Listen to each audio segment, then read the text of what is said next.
overall biggest issue that has resulted from the funding cuts is a reduction in access to quality, affordable health care for people that don't have health insurance. I think what we're seeing now are a lot of people that might otherwise have relied on Planned Parenthood who are unable to go there for care, either because Planned Parenthood can no longer participate in the Women's Health Program, or because Planned Parenthood has had to raise fees on some of the services they were previously able to offer at a more affordable rate. The ultimate consequences of that are going to be, increases in STD rates. They're going to be increases in unplanned pregnancy, and ultimately an increase, I think, in the number of abortions that happen overall in Texas. The Women's Health Program really was very successful and really ran very smoothly and was really a money-saving program. And now that the state has had to really take over that program and restructure and re-examine how they're going to run it, we just see kind of less efficiency generally. The state really has had to kind of reinvent the wheel, even though they had a perfectly good working wheel, to begin with. So the issue that I think we're seeing, is the state scrambling to find more health providers that aren't Planned Parenthood.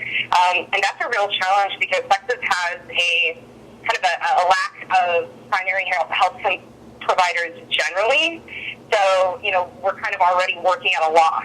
What the state is doing kind of at this point is really putting a burden on people that were already struggling to get by in a lot of ways. So you're going to have women, that are, already trying to buy diapers and food and formula for kids that they already have. They're trying to buy groceries, they're trying to pay their electric bill. And previously, they really knew they could rely on the women's health programs for free birth control, for free women's health screenings.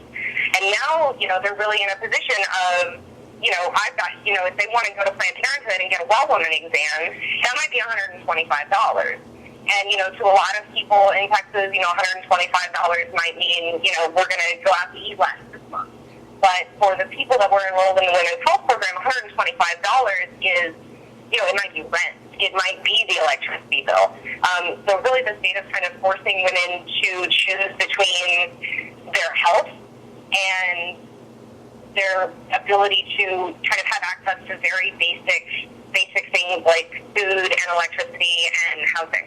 For example, next year, when we're able to go back and look at numbers of, unplanned pregnancies, of STDs, of abortions, I think what we'll see is that 2013 was a really crappy year to be a woman in Texas generally, but particularly if you are low income, because I think right now a lot of women, kind of as I said before, are having to make these hard decisions between spending money on contraception and, groceries or whatever else.